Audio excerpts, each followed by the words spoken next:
Hi, this is Deepak. How are you?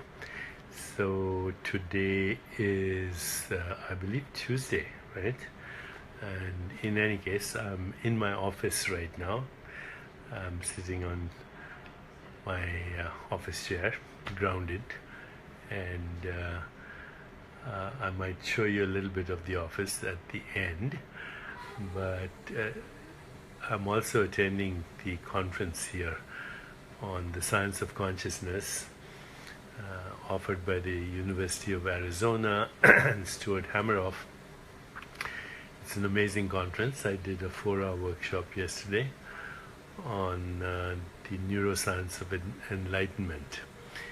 And today what I thought is I'd take a break from the questions and talk a little bit about quantum healing and revisiting the whole idea of quantum healing. And the reason I'm doing this is that, ever since that book was published, which was in 1988, I think, the book was first published in 1988, late 88, 89.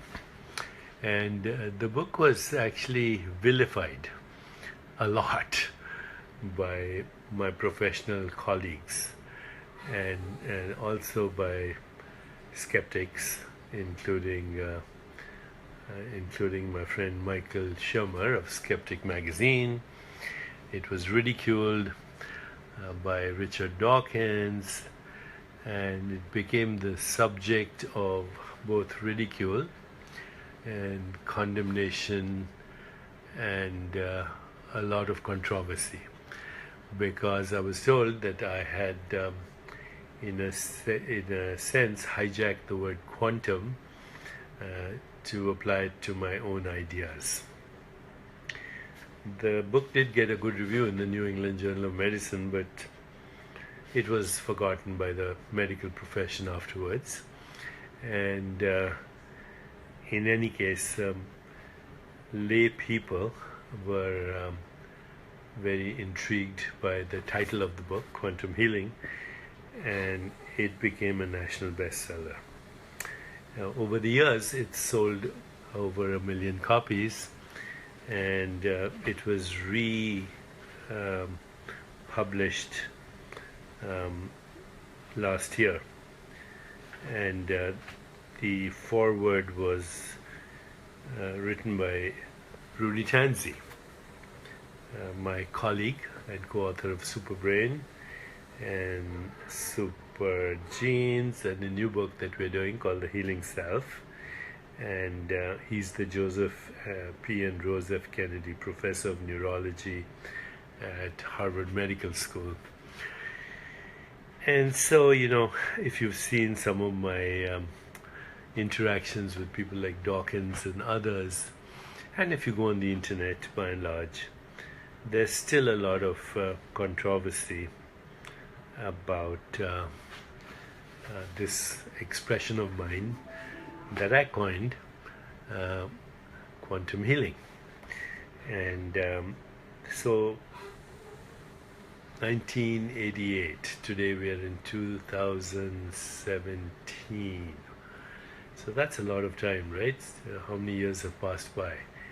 97, 2007, almost 30 years have passed by. The book is still popular, and as I said, I've rewritten several portions of it, providing the scientific rationale for why I used the word quantum healing. Here are some of the chapter titles. Part 1, the hidden physiology. So what is the hidden physiology? The hidden physiology is mind, intellect, ego, consciousness. And so in part 1 I discuss the following ideas. After the miracle, that's about spontaneous remission in a particular patient.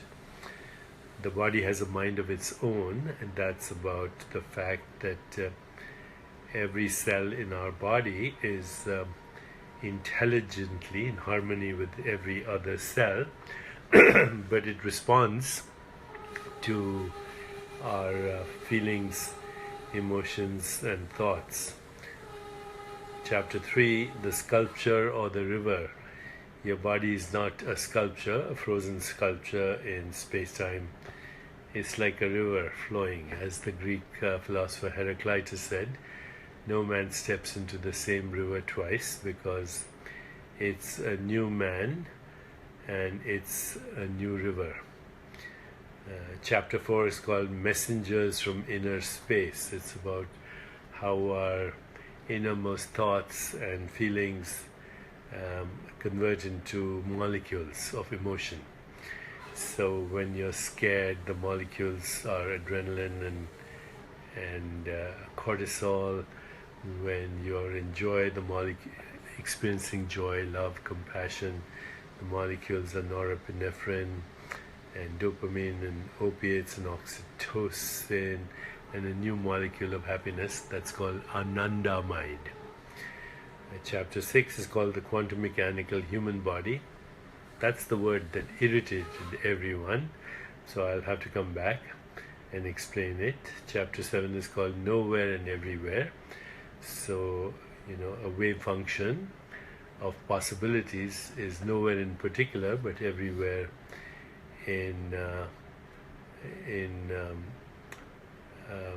nowhere in particular, but everywhere in general. Chapter 8 is called Silent Witness. Your true identity is not body-mind, but the witness of the body-mind and the world. Chapter 9 is called The Mystery of the Gap. So what's in the gap between thoughts? Of course, consciousness, because thought is a modified form of consciousness. Part 2, in the Rishi's world. So the Rishi is the seer who sees, other than most people who only perceive. A Rishi goes beyond this perception into the mode of seeing. Chapter 11, Birth of a Disease. How disease is a distortion in self-regulation or homeostasis. Chapter 12, What you see, you become. How we are influenced by our environment, social interactions, and relationships. Chapter 13, Body of Bliss, which is pure consciousness. And chapter 14, The End of War, which is the conflict of the divided mind. Now you tell me if there's anything that you find in those titles and my explanation of those titles that is complex, misleading, abstract, or unscientific. However, this book created my reputation in the world as the most preeminent pseudoscientist. And that's still, by the way, if you go to Wikipedia, you'll see they still see that. And over the years, I came to expect that. When I had my confrontation with Richard Dawkins, I explained to him that the word quantum was used metaphorically in biology, because at that time we had no idea that the body can behave in ways that can be only explained as quantum phenomena. For example, olfaction or smelling is a quantum phenomenon. Bird navigation is a quantum phenomenon. Photosynthesis is a quantum phenomenon. But we still have to go further and see how the brain can also function in a way that fits in with the principles of quantum mechanics.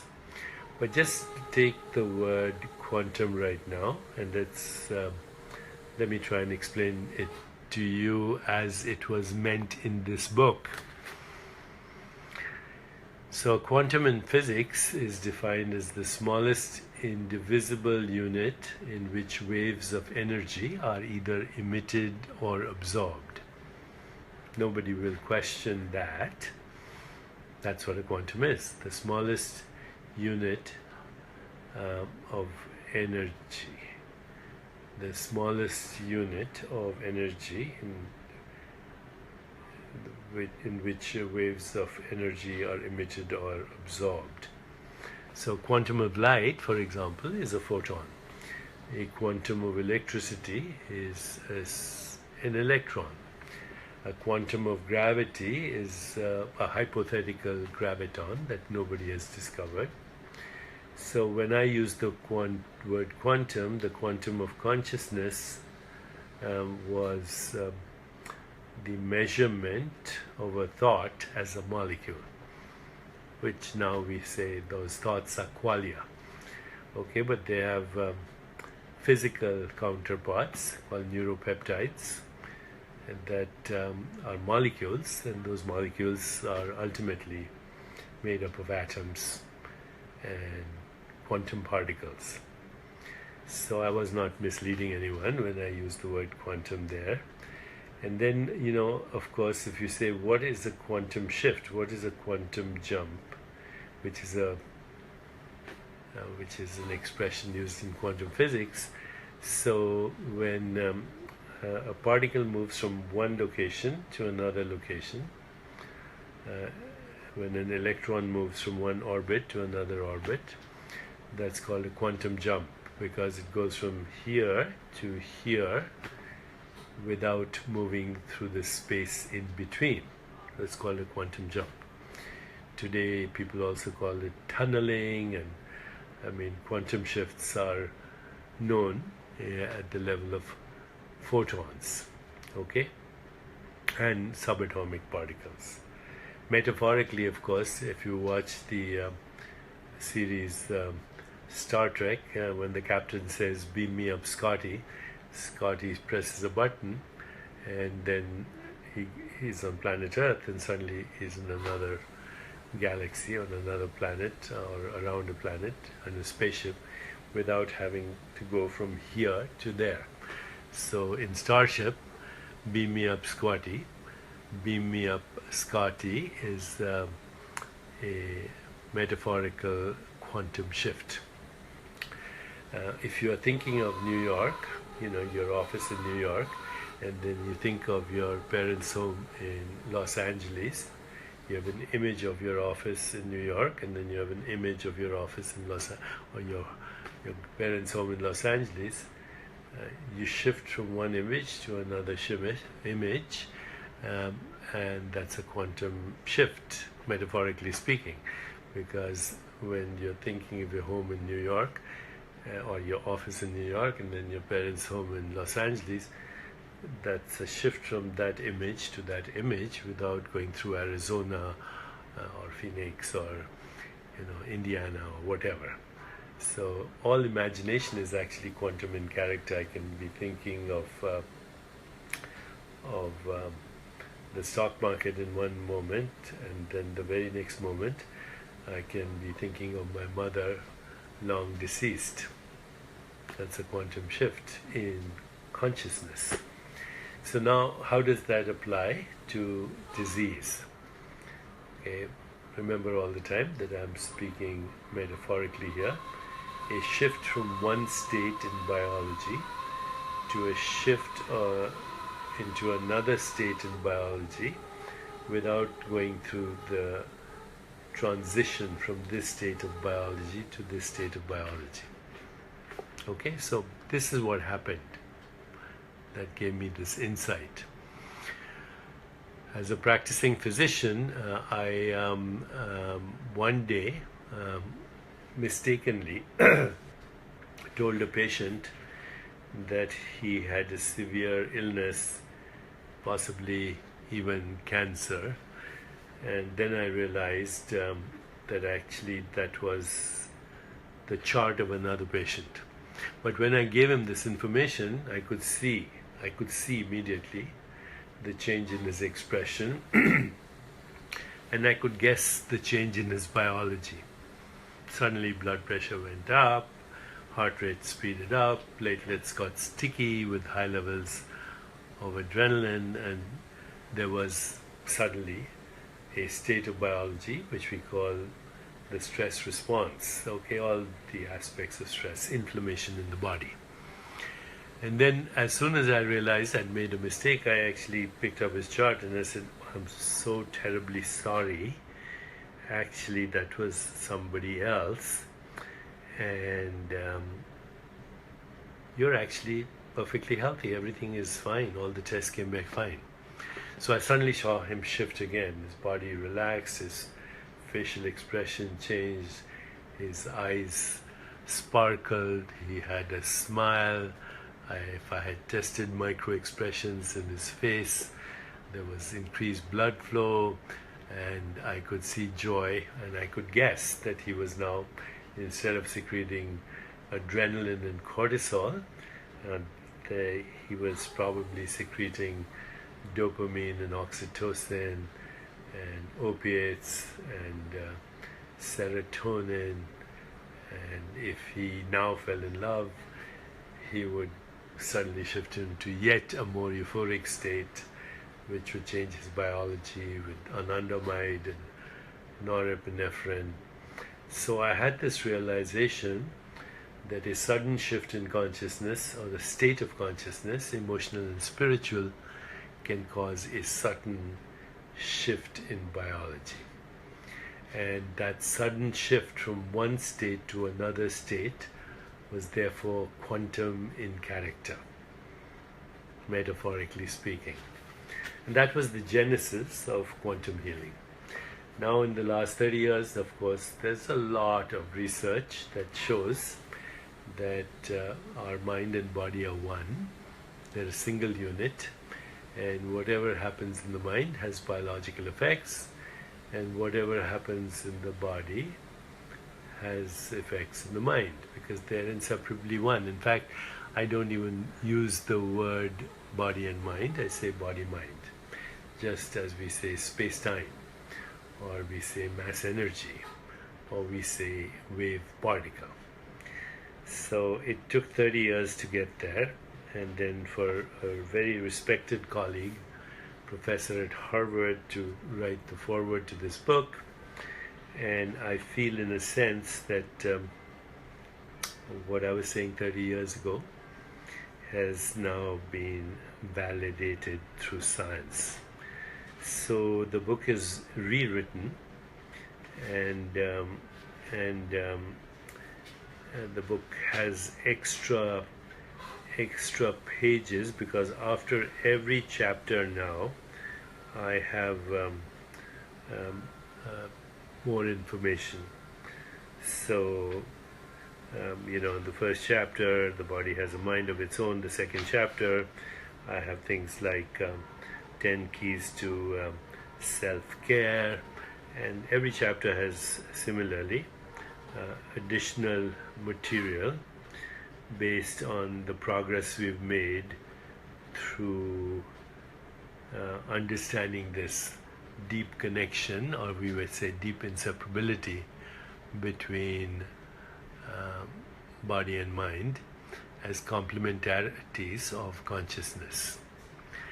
So that's where we are, and I hope the critics in the world and all those who've ridiculed the whole idea of quantum healing can now relook at their criticism. I'm seeing some very interesting comments. So Karen Smith says, the book Quantum Healing literally saved my life 17 years ago. I changed everything, and I'm still here after being told I had 6 months to live. This was the book I bought the day after the doctor said those words. No words can ever express my gratitude to Deepak for writing this book. Well, Karen, that means a lot to me. Okay, in many ways that means 100 times more to me than all the criticism or even the validation from my professional colleagues. So I thank you for that. And so I thank all of you who are now sending me messages, and I also thank my critics because in many ways they made me reflect on what I was saying and also made me think that we needed to do more science in this area. Now the science is there. We've seen changes in gene expression through 1 week change in lifestyle, changes in gene expression in telomerase through 5 days of meditation, and on and on. So I'm very happy for that, and I'm very happy for staying here and sticking with the insight I had 30 years ago and the scientific validation that's come here. And I'm also hoping that all critics and all skeptics will re-examine their worldview. The world is not just physical. In fact, there's nothing physical. What we call the physical is a perceptual process in consciousness, and what we call the mental is also a complementary perceptual process in consciousness. And so that's where we are, and I thank you very much, all of you, for in many ways supporting me all these years. I think that's a good summary of quantum healing. Thank you, and I'll resume the questions on You Are the Universe tomorrow. Be well, stay in love, go with the flow, be here now.